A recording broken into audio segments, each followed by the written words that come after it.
오늘 말씀은 마가복음 11장 12절부터 24절까지의 말씀입니다. 말씀 제목은 죽음에서 생명으로 라는 제목으로 말씀을 나누기를 원합니다.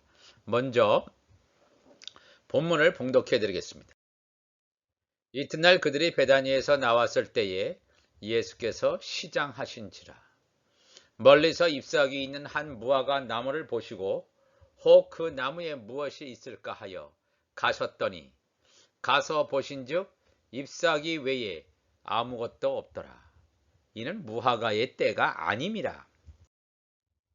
예수께서 나무에게 말씀하여 이르시되 이제부터 영원토록 사람이 내게서 열매를 따먹지 못하리라 하시니 제자들이 이를 듣더라. 그들이 예루살렘에 들어가니라.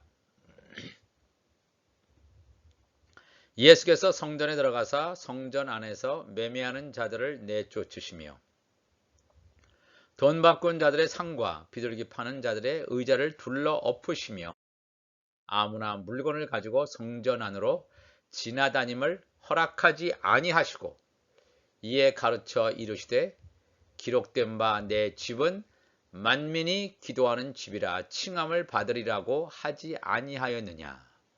너희는 강도의 소굴을 만들었도다 하시매 대제사장들과 서기관들이 듣고 예수를 어떻게 죽일까 하고 꾀하니 이는 무리가 다 그의 교훈을 놀랍게 여김으로 그를 두려워함일러라. 그리고 날이 저물매 그들이 성 밖으로 나가더라.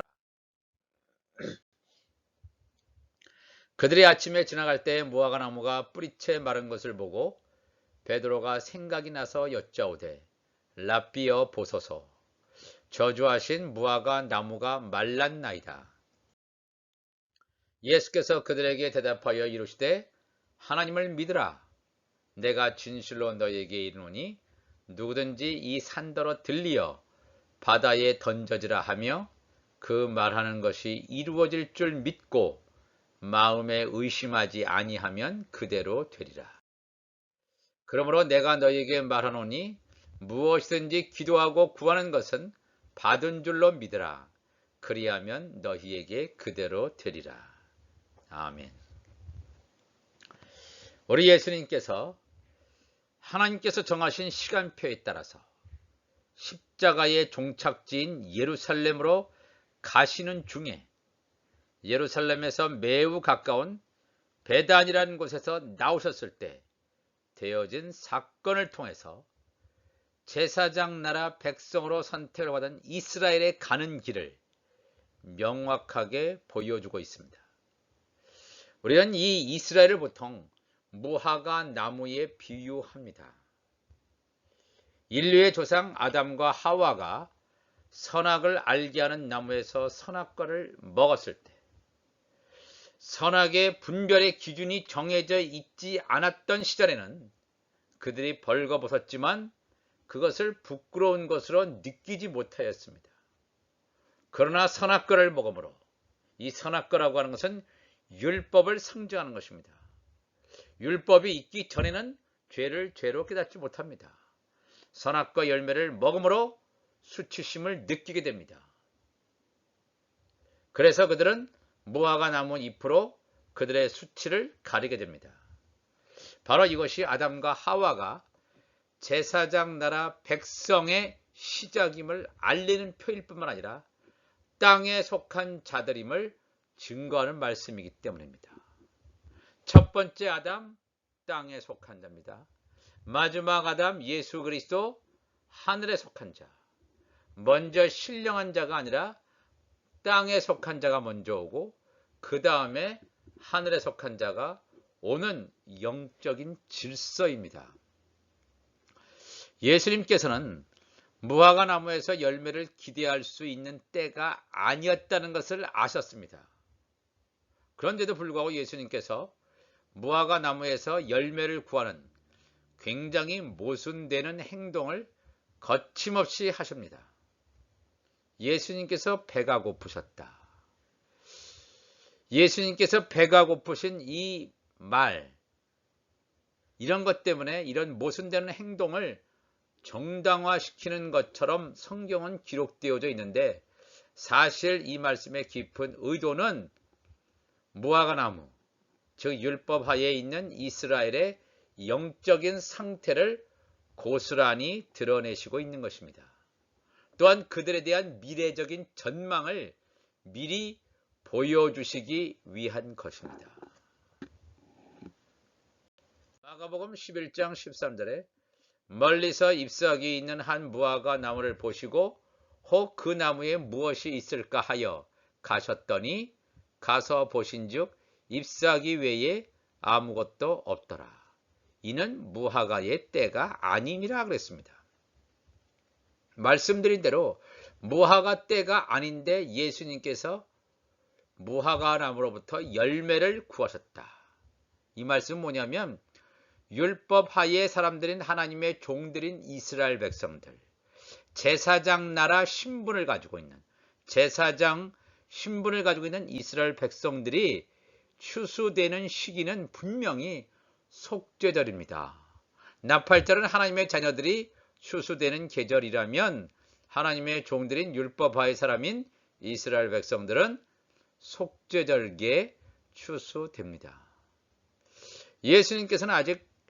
예수님께서 시온산에 재림하시는 지상 재림하시는 속죄절이 오지도 않았는데도 무화과 나무에서 열매를 구하셨습니다. 참 이상하지 않습니까? 그 목적을 우리는 분명히 알아야 할 것입니다. 무화과 나무에게서 무화과를 얻기 위해서 사실 속죄절까지 기다려야 하는데 예수님께서는 무화과 나무가 미래의 열매를 맺기도 전에 미리 그것의 운명을 결정해 버리시는 태도를 취하십니다.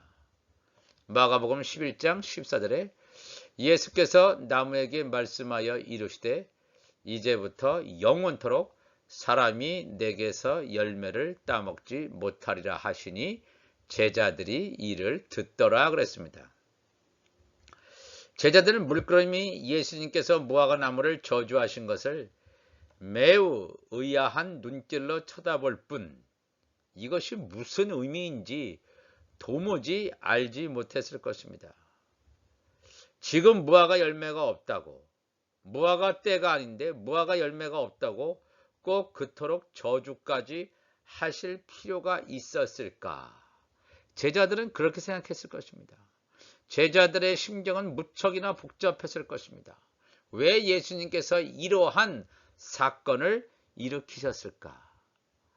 바나바의 조카이자 마가복음을 기록한 마가 요한이라고 하는 사람은 이 예수님의 무화과나무 저주 선포와 이 무화과나무 저주가 실제로 성취되는 사건 사이에 예수님께서 예루살렘 성전에서 들어가셔서 엄청난 사건을 일으키신 것을 기록하고 있습니다. 마가복음 11장 15절 이하에 나와 있죠. 예수님께서 성전에 들어가셔서 성전 안에서 매매하는 자들을 내쫓으세요. 돈 바꾸는 자들 상도 둘러 엎으시고 비둘기 파는 자들의 의자를 둘러 엎으십니다. 내 집은 만민이 기도하는 집인데 너희들은 강도의 소굴을 만들어두다 이렇게 말씀하시면서 예루살렘 성전 종교 지도자들이 보기에는 예루살렘 성전은 하나님이 계시는 곳이라고 그들은 생각하는데 갑자기 갈릴리에 이상한 사람이 나타나더니 성전을 소란거리로 만듭니다. 대제사장과 서기관들이 예수를 어떻게 죽일까 하고 꾀하니 그랬어요. 죽이려고 했어요. 자기들이 성전의 지도자들인데 감히 한 젊은이가 나타나서 성전 안에서 행패를 부리고 있으니까 이게 부글부글 속으로 끓겠지요. 유대인의 명절인 6월절이 다가오는 상황에서 멀리서도 절기를 지키기 위한 유대인들의 발길은 끊임없이 계속 이어지고 있었습니다. 아무리 예루살렘 밖에 사는 유대인들이라 할지라도 3대 절기인 이 6월절에는 반드시 예루살렘 성전에 와서 제사를 드려야 합니다.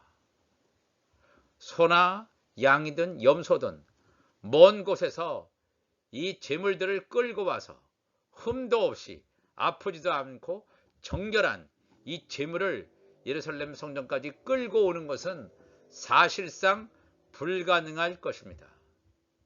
그래서 성전 앞에서는 멀리서 오는 순례객들을 위하여 현금을 받고 제물을 파는 일이 공공연하게 이루어졌습니다. 제사를 드리기 위해서 멀리서 오는 순례객들은 반드시 제물을 구해서 제사를 드려야 하기 때문에 제물의 값이 올랐다 할지라도 살 수밖에 없습니다. 이게 비싸기 때문에 이걸 머뭇거린다? 그렇게 할 수가 없습니다. 그러므로 제물을 파는 자들은 성전 앞에서 폭리를 취하는 일이 상당히 많았을 것입니다. 제물을 파는 자들이 이 성전에 있는 종교 지도자들과 연관되어서 서로 간에 폭리를 취하는 일을 눈감아 주었고 성전의 부패상이 나타난 것임을 우리가 알 수 있습니다. 예수님께서는 이 현상을 보시면서 성전 제사의 부패상을 고발하시면서 단호한 철퇴를 내리신 사건이었습니다. 이 사건은 성전에서의 예수 그리스도의 이 과격한 행동은 앞으로 있게 될 손으로 지은 성전의 멸망을 예고하는 사건이기도 했습니다. 하나님의 임재가 있던 성전, 이 성전이 멸망된다. 이것이 하나님의 뜻입니다. 언약궤가 이미 사라진 이때 하나님의 말씀이 없고 그 안에서 강도의 소굴을 만들었던 그 예루살렘 성전, 겉으로 보기에는 휘황찬란했던 성전이지만 예수님이 보시기에 그 성전에는 하나님이 안 계시는 성전입니다. 열방을 위하여 기도하는 집으로서의 성전의 기능이 완전히 사라졌고 가라지 같은 뱀의 후손인 종교 지도자들이 손으로 지은 성전에서 벌이는 경제적인 이익 추구, 탐욕, 또한 성전의 주인인 예수님을 죽이려는 살인적 광기라고 하는 것은 보이는 성전의 멸망을 재촉할 뿐이었습니다.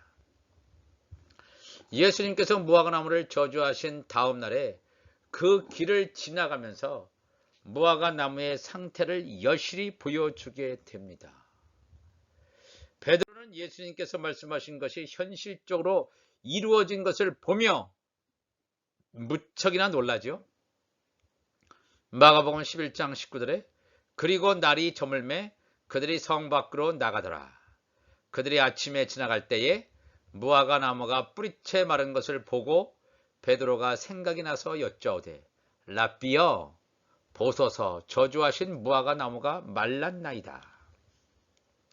무화과나무가 뿌리채 말랐다는 것은 다시 회생될 가능성이 없다는 것을 암시하기도 합니다. 무화과나무로 예표되는 율법파의 이스라엘 백성들은 그렇다면 완전히 영원히 멸망당하고 구원받지 못하는 그러한 운명을 가지게 되는가? 이런 질문을 할 수밖에 없지요. 이 질문에 대한 대답을 하기 위해서는 여호수아 4장으로 가봐야 될 줄 믿습니다. 여호수아가 출애굽 1세대들이 광야에서 죽은 다음에 여호수아와 갈렙이 출애굽 2세대들을 데리고 요단을 건넙니다. 그 모든 백성이 요단을 건너가기를 마침에 여호와께서 여호수아에게 말씀하여 이르시되 백성의 각 지파에 한 사람씩 12사람을 택하라 그랬어요. 그들에게 명령하여 이르기를 요단 가운데 제사장들의 발이 굳게 선 그곳에서 제사장들이 지금 요단강 한가운데 들어가 있습니다. 그 요단강 강바닥에서 돌 12를 택하여 그것을 가져다가 오늘 밤 너희가 유숙할 그곳 길갈이죠. 가나안 땅에 있는 길갈에 두게 하라 하시니라 그랬어요. 또 9절에는 여호수아가 또 요단 가운데 곧 언약궤를 맨 제사장들의 발이 선 곳에 돌 12를 또 세웠더니 오늘까지 거기에 있더라 그랬습니다. 출애굽 1세대들이 출애굽 사건, 광야에서의 하나님의 역사하심을 체험하고도 원망을 불어넣죠. 불평합니다. 우상숭배합니다.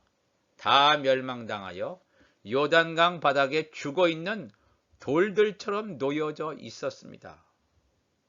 요단강 바닥에 죽어있는 돌이라고 하는 것은 출애굽 1세대들을 가리킵니다. 그런데 하나님께서는 여호수아로 하여금 요단강 바닥에 죽어있는 돌들 가운데서 12개를 취합니다. 각 지파에서 하나씩 12개를 취하여 가나안 땅에 있는 길갈, 가나안 땅이라고 하는 천국의 모형입니다. 가나안 땅에 있는 길갈에 세우도록 명령하십니다. 출애굽 1세대들이 다 멸망당하는 것이 아니라 그 중에서 남은 자를 천국에 입성시키겠다는 하나님의 뜻입니다. 야곱의 자손들 가운데서 남은 자를 구원하시겠다는 하나님의 구원 계획을 말씀하고 있습니다. 바로 이 말씀은 뭐냐면 야곱의 남은 자를 구원하시겠다는 이 말씀은 베델에서의 하나님과의 언약을 세운 야곱에게서 찾아볼 수 있을 것입니다. 창세기 28장 10절에 야곱이 아버지 이삭과 형 에서의 낯을 피해서 도망갑니다. 브엘세바에서 하란으로 외삼촌 라반의 집으로 가는 여행길 가운데 해가 져서 한 돌을 가져다가 베개로 삼고 누워 자는데 이 야곱에게 놀라운 일이 일어납니다. 꿈에 본즉 꼭대기가 하늘에 닿았고 사닥다리가 땅 위에 서 있는데 하나님의 천사들이 오르락내리락하는 천사의 중보의 사건을 보여줍니다. 천사의 중보 사건이라고 하는 것은 야곱이 하나님의 자녀, 하나님의 아들이 아니라 하나님의 종임을 가리키고 있습니다. 그러면서 여호와께서 그 위에 서서 이르시되 나는 여호와니 너희 조부 아브라함의 하나님이요 이삭의 하나님이라. 내가 누워있는 땅을 내가 너와 내 자손에게 주리니 14절에 내 자손이 땅에 티끌같이 되어 내가 서쪽과 동쪽과 북쪽과 남쪽으로 퍼져나갈지며 야곱의 자손들이 열방에 흩어져서 확장될 것임을 퍼져나갈 것임을 번성할 것임을 이렇게 말씀하고 있습니다. 하나님의 종들 또 이 물고기들이 열방에 퍼져나갈 것임을 하나님께서 야곱에게 약속하십니다. 야곱이 잠이 깹니다. 과연 여기에 하나님이 계시는구나. 내가 이것을 알지 못했구나 하면서 이것을 하나님의 집이요 하늘의 문이라고 야곱이 얘기합니다. 그러면서 자기가 알지 못하고 베개로 삼았던 그 돌, 요단강 바닥에 죽어있던 그 돌과 유사한 그 돌을 가져다가 기둥으로 세우고 그 위에 기름을 부었습니다. 길갈에 세워지는 돌을 의미합니다. 요단강 바닥에 있던 돌들 가운데서 12가지를 가나안 땅 길갈에 세운 것처럼 자기가 벽에로 베었던 아무 의미가 없었던 그 돌을 기름 묻고 길갈에 세웠던 돌처럼 만듭니다. 그러면서 내가 평안히 아버지 집으로 돌아오게 하시면 여호와께서 나의 하나님이 되실 것이요 내가 기둥으로 세운 이 돌이 하나님의 집이 될 것이요 하나님께서 내게 주신 모든 것에서 10분의 1을 내가 반드시 하나님께 드리겠나이다. 그래서 10분의 1을 하나님께 드리겠다고 하는 것은 뭐 11조 저기 헌금한다 예물을 드린다 그런 차원의 말씀보다는 야곱의 후손들 야곱의 남은 자 가운데 10분의 1 요한계시록 7장에 나오는 야곱의 남은 자 하나님의 종들의 충만한 수 14만 4천을 하나님께 드리겠다라고 하는 이 언약입니다. 하나님과 야곱의 언약 하나님의 종들이 속죄절에 구원받는 요단강 바닥에서 다 죽는 것이 아니라 그 중에서 선택해서 12개의 돌이 길갈에 세워지는 것처럼 멸망당할 백성 가운데서 남은 자 그루터기가 있을 것임을 분명히 말씀하고 있습니다. 예수님께서 저주하신 무화과 나무에 속해 있어서는 결코 영원한 구원의 자리에 나아갈 수 없습니다. 생명의 가치를 잃어버린 무화과 나무에서 떨어져 나와서 생명나무이신 예수님에게로 붙어 있게 될 때 영생의 길이 열린다는 것입니다. 그렇지만 율법하의 이스라엘 백성들은 생명나무의 열매로 접목되지 못합니다. 왜냐? 생명나무의 열매로 접목되는 것은 하나님의 자녀들이 되는 것입니다. 이 율법하에 있는 이스라엘 백성들은 생명나무의 잎사귀로 접목된다는 사실을 요한계시록 22장에서 말씀하고 있습니다. 또 그가 수정같이 맑은 생명수의 강을 내게 보이니 하나님과 및 어린 양의 보좌로부터 흘러내리는 물이 생명수의 강입니다. 하나님이 계시는 삼층천, 우리가 살고 있는 이 땅 가운데서 생명수가 지금 흐릅니다. 말씀이 흐릅니다. 천국 복음이 흐릅니다. 생명수의 강이 흐를 때 광야와 사막 가운데 온전히 생명의 역사가 나타나는 겁니다. 이 계시록 22장 2절에 길 가운데로 흐르더라. 강 좌우에 생명나무가 있어. 생명나무는 예수 그리스도를 상징합니다. 12가지 열매를 맺되 하나님의 자녀들인 12가지 열매를 맺되 달마다 그 열매를 맺고 그 나무 잎사귀들, 생명나무에 있는 잎사귀들은 하나님의 종들, 율법하에 있는 이스라엘 백성들이 이 무화과 나무가 죽어서 완전히 소망도 끊어졌지만 길갈에 세워지는 그 돌처럼 또 창세기 28장 하나님께서 야곱과 맺은 그 언약으로 말미암아 무화과 나무에서 멸망당한 소망이 없는 자들을 생명나무의 잎사귀들로 접목시켜서 만국을 치료하는 열방을 회복시키는 역사를 이룰 것임을 성경은 증거하고 있습니다. 이렇게 생명나무 잎사귀들로 무화과 나무 완전히 죽음에서 생명으로 옮기기 위해서는 어떤 일을 해야 되냐면 마가복음 11장 22절에 예수께서 그들에게 대답하여 이르시되, 그들은 누굽니까? 제자들, 복음의 아들 하나님의 자녀들에게 대답하여 이르시되 하나님을 믿으라 그랬지만 이 헬라어 성경을 정확히 글자 그대로 해석하면 하나님의 믿음을 가지라 이렇게 번역됩니다. 하나님의 믿음을 가지라. 킹제임스 버전은 이것을 하나님의 믿음을 가지라라고 번역하고 있습니다. 하나님을 믿는다는 것은 그냥 우리가 하나님을 믿는구나 이렇게 알고 있지만 하나님의 믿음이라고 하는 것은 하나님이 빛이 있으라 하시면 빛이 있었고 말씀대로 세상을 창조하시는 하나님의 믿음을 가지라 하는 완전히 차원이 다른 얘기입니다.